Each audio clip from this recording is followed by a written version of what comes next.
Quê? Fizer a casa de lado. No problema, se você fizer de lado, você não vai ter... Tá de terreno pra fundo. Lógico, você é doido, não pode não, tem que fazer assim.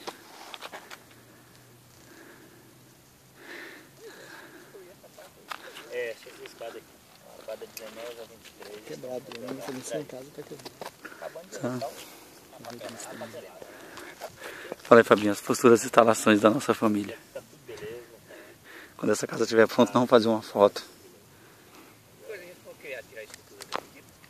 até tirar uma foto com uma câmera. Olha, dá pressão aí que você tá... Não é foto não, tô filmando. Dá pressão. Dá pressão que você deu a primeira martelada no nosso terreno. Catingueiro do caramba. Oh, meu pai, quem vê? Catingueiro. Você vai ver na hora que nós abrir o poço artesiano aqui, jogar água. Isso aqui vai ficar luxo. Bora fazer Ô, Fábio, bora fazer uma piscina. Bora fazer a piscina, pô. Aqui merece ter uma piscina, pô. A gente faz uma piscina na frente. Ele tem a piscina ali, E a gente vai, poço artesiano já foi.